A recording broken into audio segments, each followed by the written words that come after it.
Neville Goddard Expert Mr. 2020 is an author, coach, and popular teacher in the law of attraction. He has a very active social media group of more than 50,000 members who are Neville Goddard and law of attraction fans. And in that group, 20 and his wife Victoria are in daily contact.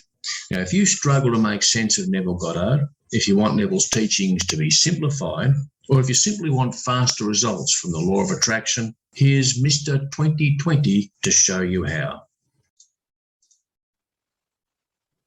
Well, what a pleasure it is now to have Mr. 2020 on the show. 20, welcome. Well, thank you so much. It's my pleasure. And, Mike, I've been looking forward to this since you brought it up. Terrific. And likewise, I've been so much looking forward. I'll tell you why I'm looking forward to this so much, because the audience of this podcast are likely to be people who are coming back from some kind of a setback, whether that's a health, money, relationship, business, whatever. They either are coming back, thinking about coming back, or they know of somebody who's getting out of the quagmire.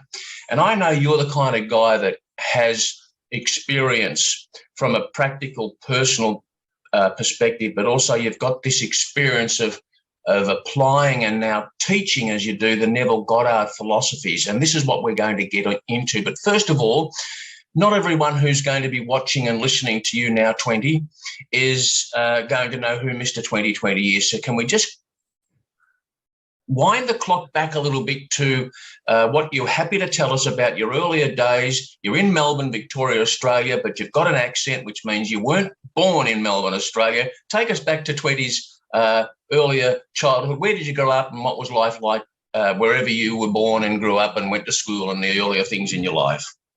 I got to tell you, this podcast is perfect for me, and it's perfect for me this month because I was born April Fool's Day. I was born 3 months early, 2 pounds, 4 ounces. I was supposed to be born in July, the Feast of John the Baptist. That's who I was originally named after. But I was born just a little thing. I was sick all my life till I was about 10 years old when I got into thinking differently. I picked up a book. I found a book around the house, actually. It was by Wayne Dyer, and I found another one, How to Win Friends and Influence People. And my life started changing from that moment forward. What's really cool is when I was, so I basically went from being this sickly kid, 10, 12 years old, to a teenage black belt, award winner, professional athlete, fitness level. Life, I was on top of the world. I became a cop. From there, I became a prison guard because I was trying to get into the Pennsylvania State Police. And when I was 23 years old, on October 26, 1989, I was beat to death in a prison riot. I had 4 months on the job, and essentially my life, my career, my marriage were all over. And it was that was the first incident that what brought me here to Australia. We'll talk about later, I'm sure. But that was the one where I discovered, and some people don't like this, but I'll just put it the way I experience it. PTSD is the imagination out of control. That's the imagination creating living hells for us. And I gotta say, when I finally discovered that and discovered how the work of Neville Goddard fit in with that and fit in with my life, that's when I found freedom. Because treatment wasn't doing it, drugs wasn't doing it, drugs meaning pharmaceuticals issued by a doctor. Alcohol wasn't doing it, alcohol professionally administered by myself to myself. Yeah, none of that stuff was making the difference. I even retreated to the woods for a while. I figured if I can live with the grasshoppers, I'll be peaceful. But it wasn't until I had the insight, PTSD and probably a lot of other things that we tend to hush away in this society, it is nothing more than imagination out of control. And that's where that began. All right. So what we've just heard then, 20, is that you've come through adversities, a range of different adversities, right from being born 3 months premature. Day one. From day one. And so the battles were there. But we can almost fast forward then, because that sets the scene to the guy we're talking to here, Mr. 2020, knows what it's like to experience pain, physical pain, being beaten near to death in a prison riot, so there must have been physical pain as a consequence of that, but the emotional and psychological scarring from the imagination gone out of control, as you described. So there's a tipping point from all of that then. You found that the alcohol self-administered wasn't working, the prescription pharmaceutical drugs weren't helping, and so you read a book that you mentioned, How to Win Friends and Influence People by Dale Carnegie. What else happened at that tipping point time in life, 20? So I'll tell you about the Neville Goddard experience. When I was 12 years old, so I got hooked on these positive thinking books. I realized if I fed myself good food, literally and mentally, spiritually, that I could take back my life. And so there was a little bookstore about a mile outside of town. It was called the Corner Bookstore. It was essentially an old barn or tool shed turned into a bookstore, and you could buy books for 25 cents a piece. So I'd go out there every weekend on a Saturday morning, and I'd buy 5, 10, 15, 20 books, and I'd look at them on the way home. I mean, they were such treasures to me. I'd just gobble them up and get out of the store as fast as I could. And one of them was a book by this fella named Neville Goddard. And I'll never forget, I would have been about 12 years old, and there was too much scripture in it. I was raised Catholic. I wasn't into that at the time. And I got some good stuff out of that book.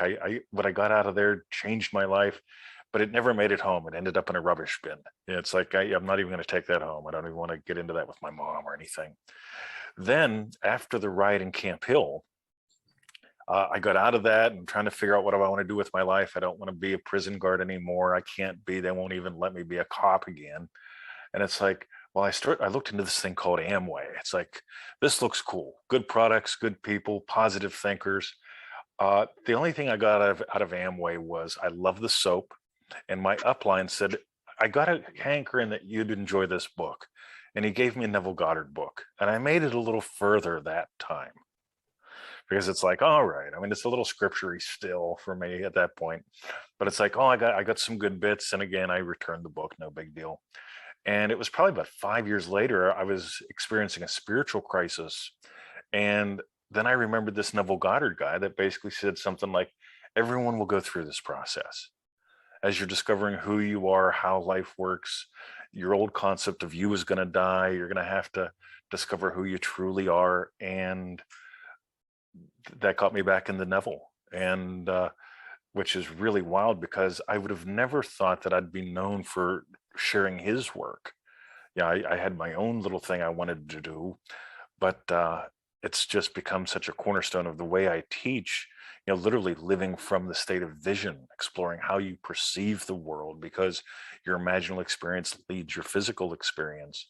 And we've been doing that now for 20 years. And it's just been a marvelous adventure of just really helping people get, how you perceive the world, how you perceive money, how I perceive you will determine how we dance. And I just want more people dancing. Well, how nice is that? You want more people dancing because you're dancing. They say living the dream, but you're living the imagined dream and filling it into reality. And you with your wife, Victoria, there living in Melbourne, Victoria, Australia, and more power to you and to your wife and to your followers. Now, let's talk about followers, and then we'll come back to the work of Neville Goddard, what you do with Neville's work, and how you've seen this help others come through adversity, get their feet back on the ground, sometimes physically, sometimes metaphorically. Sure, absolutely. And kick ass. Because I know there'd be questions you probably have seen over your 20 years doing what you now do and do it well, that keep coming up. I know that's a fact, and there's challenges that people have when they first are introduced to Neville Goddard's work, one of which I also had that same confrontation, if you like. There's too much scripture, there's too much God talk, and, there's ways of getting through that as you do. But here's the thing. you've got a Facebook group, Law of Attraction by Neville Goddard, with over 50,000 members. Now, this is one of the most active groups I'm a member of, and I'm a member of a number of groups. But this group is full of positive, praise-giving, active members who you are also engaging with every day. You're very hands-on. I mean, you are obviously very real and genuine about your love of what you do, your love of life, your love of Victoria, and your love of the clients who work with you, whether that's through picking up your tips and your suggestions through your Facebook group, or whether they engage with you on a more committed level. So You bet. I'm going to mention here right now, by the way, there may be two things. One, there'll be somebody watching you now, 20, or listening to you on the audio who has no idea what we're talking about when we say Neville Goddard. We need to answer that. And the second thing is, I know there'll be people who want to go and see more about what you do and how you work. And I know you've got a website. I'm going to mention it now, but it will also be in the show notes of this podcast, manifestingmasterycourse.com. We're going to come back to that, but manifestingmasterycourse.com. If you're listening or watching this and you've seen or heard enough already and you feel it behind your belly button, I want to know more, just go to manifestingmasterycourse.com and dive in. I did, and I've not looked back. All right.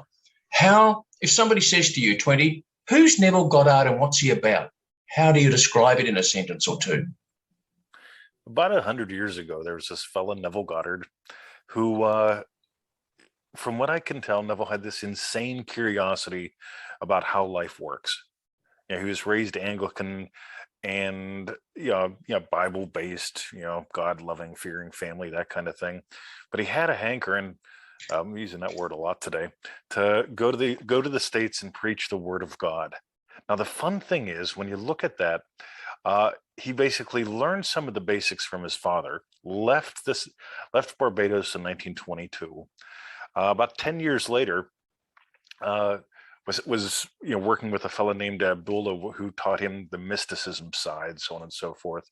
But what it came down to in Neville's work is Neville really understood that consciousness is the only reality. And when I say that, I don't mean that the physical world's not real, because what you're aware of and what I'm aware of are two things. One, there's the physical world that follows, the imaginal world that leads. And what I mean by that, it can come down to something as very simple as we talk about something I call the girls giggled. There was a young guy, he's hanging out with his mates, they're skateboarding and doing what young fellas do, and they spy some girls across the way, and the young fella decides to break off from the pack, and he starts to walk over to the young girls, and the girls do what girls do, which is they look at each other and they have a giggle. The young boy, looks down at the ground, turns around, puts his tail between his legs, goes back to his mates, never gets near talking to, sniffing, touching, dancing with, or marrying a girl forever. Just traumatized. And the question that I always ask is, why did he turn around? Why did he turn around? And most people will say, because the girls giggled. And it's like, no. Why did I go from being beat to death in 1989 to having, all that heartache, all the hardships, the flashbacks? Yeah, it wasn't because of the trauma. It's because I kept imagining the trauma. It's because of what I imagined about the trauma. And there's the biggest key in the world right there. For me, manifesting isn't this quote unquote magical, mystical thing where it makes elephants drop out of the sky. To me, this whole quote unquote manifesting thing it's about every moment of your life. And whenever you get that, and this is, again, it goes to what Neville taught, nothing happens in your life until without you giving it life. And you give it life by what you imagine. Again, before we got on the thing, I told you I've been looking forward to this because it didn't take long. I just clicked on your thing, watched about 10 seconds of you and went, oh, this guy's darling. He's alive. He's sincere. I just can't wait to dance with you. And I stopped. I didn't want to listen to any more because I wanted to get you live first. But it was that it wasn't that, I mean, I could have looked at the same thing and imagined this guy's corny, this guy's weird, but instead it's, what did I imagine when I saw you, when I saw who you are and I saw where you're coming from? I imagined dancing with you, sharing something that'll bless people, because no matter what your trauma is, and I know you know this, if you're coming back from something, I mean, at any point in time, you can decide, I've had enough in a lovely way, or I've had enough and I give up. Give into the good, give into the potential, give into the possibilities. Because I got to tell you, if moving around the world, I moved around the world, literally totally shutting down shop, moving around the world because I imagined having a life with this woman that I'm married to, against all odds. Nobody, in Australia, we've got fairly strict immigration policies. There's nothing on there that says, hey, we want an internet marketer to come to Australia. Yeah, we want somebody who's considered a coach or a spiritual teacher to come to Australia. I mean, they want nurses, doctors, carpenters. They want all those things.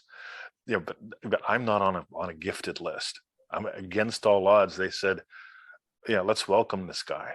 Against all odds, I got citizenship. Against all odds. But it was because, again, of that imaginal act of imagining growing old with her, being a blessing with her, and living from that state. Everyone plays their part. Just listening to you, Neville, Freudian slip. You could be Neville in another body. Who knows? Listening to you there, 20. I can well imagine how followers of yours become clients of yours and then become a coaching client of yours, because I know that you do offer one-on-one coaching for a fee. And I can imagine those clients of yours who are having one-on-one coaching with you would really just soak that in. Like, I was just soaking, not just the praise you were giving to me. Hey, I've got an ego, and I was loving it. But soaking in that wisdom and the tone, the tone and delivery is also very important. Nothing to do with Neville Goddard, but just your style. And I had to make a note, because I know it's rude to look away from you and it must look like I'm not listening, but I am. But I must. When you give these pearls of wisdom, like anybody does, I take a note, give into the good. I love it. There's a whole post there, give into the good. All right. 2020 has given Mr. 2020. He's got 50,000. Him and his wife Victoria, who.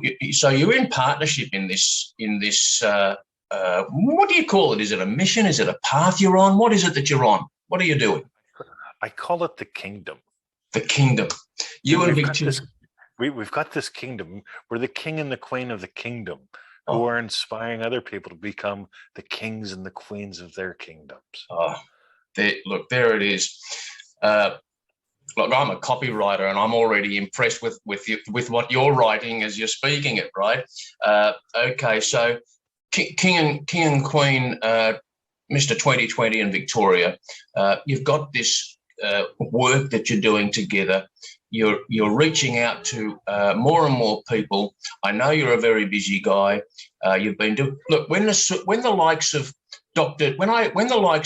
Joe Vitale hear me say to Joe, I'm talking with 2020 about Neville Goddard, and he says brilliant, then with that level of respect, this guy, Mr. 2020, is the real deal. And there's been others too who have said the same thing. All right, then let's come back to manifestingmasterycourse.com. That's where you, the listener, or you, the viewer of this video, can go. 20, not everybody like you and I gets Neville Goddard at first reading. I still have difficulty with some of it. And you would get questions from your followers and your clients that seem to repeat, even though they're coming from different people. What's the one question you find you're most often asked?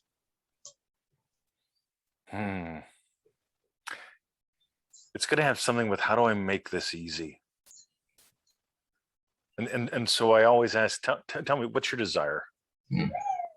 And what I get is, well, I've got this problem, and what I got to do is I've got to raise $24,000.19 by the 15th of the month, so that later on this year, what I'll be able to do with my wife once she frees herself from, and that's like, no, no, no, no, no, no, no, no, no, no, no, no, no, no, no. What do you want? What's your desire? Just skip all the backstory. What's your desire? And it'll come down to something like, I just want to spend time with my wife. And I said, cool, right. So how are you using the tools in the toolbox? By the way, I am nuts being a copywriter as well. I buy domain names for everything. NEVILLEGODDARD'Stoolbox.com gives you the 3 basic tools. And so I say, how are you using the tools in the toolbox? And they'll come back and they'll go, I'm imagining sitting on the veranda holding my wife's hands. And I said, right, let's try something different. Let's try falling asleep at night. How would you fall asleep at night having had a great day hanging with your wife? And it's at that point that they start to get it. One of the things that Neville taught that almost everybody misses is you imagine what implies your wish is fulfilled. You imagine what follows it. Because if you try to imagine being rich and you open up your wallet and there's no money in there, now you got a war going on. If you try to imagine that you're popular and you look around, there's no one near you, then yeah, you got a war going on. But on the other hand, if you imagine what follows, so here's what I did today. Before I get out of bed, I've got this routine. I call it my Joseph Goddard. This is dedicated to Neville's father. Before I get out of bed, I imagine 5 to 10, 6 to 12 wishes, typical events of my day already having gone my way. And a typical event of my day is a phone call. So I imagined what implies this podcast went my way. So before I'm laying in bed and I'm just feeling, what am I feeling? I'm just feeling something like Mike saying that was a blast. So I'm like, all right, cool. So I imagine that. I don't imagine what I'm going to say, because I want to discover it while I'm discovering it with you. I'm not imagining our dance because I want to discover our dance together. I'm big on discovery. But what I imagine is the end. And the end could be a little note that you send afterwards, but it's me getting how happy you are because of what we accomplished and experienced together. And there's the biggest key. For lunch, I've imagined Victoria's yum, the yum that follows the preparation of the food, the yum that follows the experience of the food. I don't imagine the food. I imagine what follows. And that point right there changes everything. It makes it so much easier versus I'm trying to imagine having $1 million in my hand. $1 million fills a duffel bag. That's why bank robbers always ask for $1 million, right? Yeah, cop training, the stuff that I don't want to know, I know. But it's like radio. And that's the thing. You're not gonna, or people tell me, well, I'm imagining swimming in money. I said, why? It's filthy. I mean, like, so, what do you really want? Yeah. Here's an imaginal act. I go to the store and I hear beep. That's it. I expect that beep. I don't count my money. I don't imagine having $50 billion in the bank. I imagine literally knowing when I pull the card out, it goes beep. And when it doesn't go beep, I am genuinely, quizzically shocked. And 9 times out of 10, it's their problem. It's like, oh, that machine always acts up. Righty-o. So there's the biggie. Imagine what follows, what implies, what gives you that visceral experience. And this becomes so much easier. Wow, doesn't it ever? 2020, terrific. And what a breakthrough that is and must be and has been for me when somebody who has been struggling, say, with, all right, shall we say, traditional law of attraction philosophy and instructions and the books and all the rest of it that you could spend a lifetime studying, as many do. And I've been there and still not be getting anywhere, doing all the mirror work and all the affirmations, and it just feels like total bullshit when you're doing it. And because it feels like bullshit, it is bullshit and nothing changes. But then Mr. 2020 comes along and puts things, as Neville Goddard taught, into practical, down-to-earth, workable things that can be applied not tomorrow, but right today, right even in this very moment. I love it. And that's why you're very popular. And that's why it's just a real blessing to have you joining us on this podcast, 20. So that's I suppose that question, number one question, kind of dovetails in. And excuse me for rewording the same question, but sure, the challenges that people most often bring to you, that you're able to assist them with when you do what you do, Victoria, and you do what you do with your Neville Goddard philosophies. What are the common challenges, or one common challenge that you see or hear? So, given the people that you serve, this will be one that strikes home, I'm sure. I can't sleep. I'm an insomniac. I sleep fitfully. Almost anybody that I've talked to that's experiencing a comeback or an event that they want to come back from will have sleep problems. And so here's the typical thing. You go online and you read the average healthy human being gets 8 to 10 hours worth of sleep every night. And you go, oh my God, I can't remember ever getting 8 to 10 hours sleep every night. And then you start doing numbers in your head. It's sort of like having $1.25 million in the bank by Friday at noon. Right? It's all numbers. Numbers will drive you nuts. Mm. And so I made the first classic mistake, because having PTSD, being I was hostage for 12 hours. I took naps when I was hostage. I passed out when I was a hostage. It was a rough experience, right?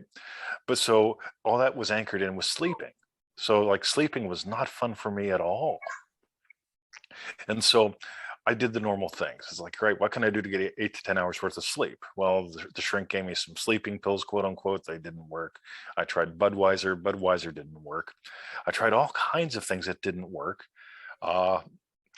And then I tried imagining sleeping well. And you think that would work. But it was a war, because I was at war with sleeping. So I was imagining sleeping 8 hours a night, right? Classic mistake. I'm imagining the wish. So what would imply the wish is fulfilled? What would imply the wish is fulfilled is what you're experiencing now. I've been up since 4:30. I am on fire, right? So I started imagining me as someone with high energy, laser focus, lots of fun, early in the morning. And so that implies that I'm well rested. That implies that I had the amount of sleep that I needed. I can't tell you how much I sleep a night. It doesn't matter. I know I tend to go to bed around 10. I tend to be up around 4:30, maybe 5. But how much I sleep in a particular night, I couldn't tell you, because I've imagined what implies that wish fulfilled. Mm-hmm. Waking up, yep, let's rock and roll. Oh, Mike wrote, cool, right? Boom. And there's that lesson again. What implies your wish? And again, which always brings us to, what's your real wish? Is your real wish to get 8 hours of sleep, or is your real wish an experience? Your real wish is almost never a number. Your real wish is almost always an experience. Yeah, see, I'm into this as if I'm a client. What I'm hearing you say now, 20, is reaching me and teaching me. And so I know it will be reaching and teaching and helping and guiding somebody else, or maybe multiple numbers of other people listening or seeing you on the video now. And it's just terrific. Let's just flip the coin over, because not everybody who wants to get Neville, or the whole concept of imagination creates reality, quote unquote, gets it. Sometimes it's because they don't want to get it. They hear about it, but they've got their cynicism radar up too high. Yeah, right, you're with me. So, and I imagine some people, I hope I'm wrong, may even want to try and argue the point with you, someone like you, 20. So how do you deal with somebody who is not confrontational for the sake of being confrontational, although I'm sure there'd be some people who have been like that over the last 20 years for you in Victoria, but on the concepts, I mean. But how do you deal with someone who says, look, yeah, I've read Neville, I've watched him I've listened to your podcasts, 20, you and Victoria, I've watched even YouTube videos and listened, and it's just bullshit. If I can't see it, I don't believe it. How do you deal with someone's comments like that? This is lovely because so when I send people to NEVILLEGODDARD'Stoolbox.com, there's 3 tools there. And those 3 tools are the brilliance of Neville, because he did 3, he taught these 3 for decades. And that's the biggest key, because, and my question when I started deciphering this, I took my NLP background, applied it to Neville, and just noticed, what is this guy teaching? Why does he keep teaching this? Why does he phrase it this way? And we discovered one of the tools primarily deals with the past, one primarily deals with the present, and one primarily works with the future. And if you think about it, there's only 3 things you can do in consciousness. You can, you can relive or rewrite the past. You can surrender to the present or lead the present, or you can choose where you're going, or you can just passively get somewhere. And so long answer here, but this is what's really cool. Ready? Let's pretend you and I go to the store. You come to Australia. We go to Woolies, and we're going to buy mustard. Right? And so you and I are in Woolies, and we're going to buy some mustard. And lo and behold, you look over and you go, that one. That was an imaginal act. If you went, oh, that one, you wouldn't buy it. But it has nothing to do with the mustard. It's about like literally, like, you experience a yum. When you watch a good pizza commercial, if you watch, they'll show you, hey, it's a bunch of people and some pizza. And then they'll show the pizza coming towards your face. They'll see like the gooey cheese as it's getting closer. And you're experiencing the pizza and you go, I'm getting me a pizza. And that's the coolest thing, because all day long we're imagining things. Right? If for me to get on this with you, I have to imagine having had gotten on this with you. Something will move my fingers, something will move my mouth. If I imagine not saying anything, that'll happen. And so literally, this is how we live every moment of our lives. The key is, can you do it at different chunk sizes? Can you do it at different time frames? Can you do it for different areas of your life? And most importantly, can you notice where you're making it hard? Can you notice where you're claiming to be a victim? Because as soon as you notice that, it's like, as soon as I decided it doesn't matter who's president or prime minister, I'm being the blessing and I'm making a good living doing it. It didn't matter who was president or prime minister anywhere. And that's the big thing. Because whatever we imagine, you imagine it's going to be tough, it's going to take a while, it's going to be tough and it takes a while. But if you can make anything as easy as mustard, just find your hand reaching for it. You don't make your hand reach for it. The hand just does it all on its own, because you've imagined, that's what I want. I want me some mustard. Just I'm going to go out and buy mustard and pizza. All right. So 20. Here's the thing. Here's another version. Not the cynic, not the skeptic, but somebody who is into it and thinks they know it all. Like, I've got an ego sometimes you couldn't jump over.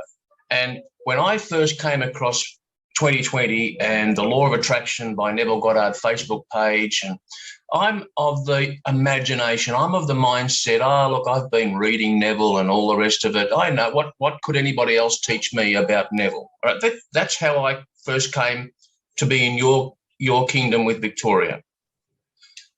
Well, it didn't take very long before I was totally humbled, because you were phrasing Neville's philosophies and teachings in a way I'd never been able to create in my own mind. That's why I willingly, there was a step before I willingly invested in one of your entry-level programs, which I'm currently doing, and it's Manifesting Mastery. All right. So if you're listening to this now as the audience member, watching 2020 on the video, I'm sharing with you now, I am a subscriber, an investor in one of 20's courses, and it's Manifesting Mastery, and you'll find information about that at manifestingmasterycourse.com. And by the way, that's not a paid ad. This has got there's no money changing hands between 20 and me, right? You paid me to make the ad. There you go. See, that's exactly how it works. So what I want to make this point here is that you may think you already know all there is to know about Neville Goddard's philosophies and how they work. I would challenge you that maybe you don't. And by working with someone like, or coming into the kingdom of 2020 in Victoria, you may start seeing things, hearing things, feeling things in a totally different way, because you'll start feeling, hearing, and seeing things in a totally different way. That's what's happening for me, and that's why I couldn't wait to be talking with you almost in the virtual flesh 2020. Well, time always flies when you're having fun.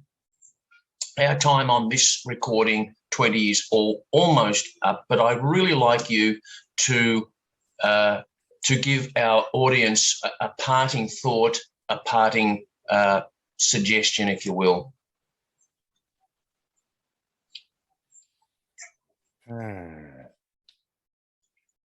When in doubt, stop and be still. It's so easy to be a reaction. We literally program ourselves to be reactive to everything. I just heard the magpies outside. I could react to that and apologize profusely for the next 10 minutes. I could apologize for just stopping and noticing, what do I want to share as a parting thought? Yeah, we can get loopy so easy. And when you look around, everybody's loopy. And my invitation is, when there's a temptation to be a reaction, when there's a temptation to buy into the trauma and the drama, just stop and be still, just for a moment. And while you stop and while you be still, because you are the stillness that all the movement happens within, you are the silence that hears the sound of my voice. When you realize that you're the stillness, the silence, you get to notice, what am I giving life to right now? What am I putting in motion? And if it's not lovely, stop and be still, smile. And the second part to all that is always have a giggle. The gurus always giggle. The preachers don't. The gurus giggle because they get it. And when you get, anytime you catch yourself, hey, I'm tempted to be a reaction, and you let that be an invitation to be still and have a giggle, there's freedom. Always let yourself have the giggle that you noticed, oh my God, I was just about ready to go nuts. Stop and be still. Have the giggle. Celebrate you. Can I tell you my top secret agenda? Please do. More playtime and more playmates. When I got beat to death at 23, I started exploring, what do I want to do? First of all, I want people to live their vision. That was the purpose of my name change. What's the core thing that I want? I want you to live your vision. How can I help you live your vision? Whatever that means to you. And number two, more playtime, more playmates. We live in a world that has play as a deficit. We have play deficit disorder everywhere.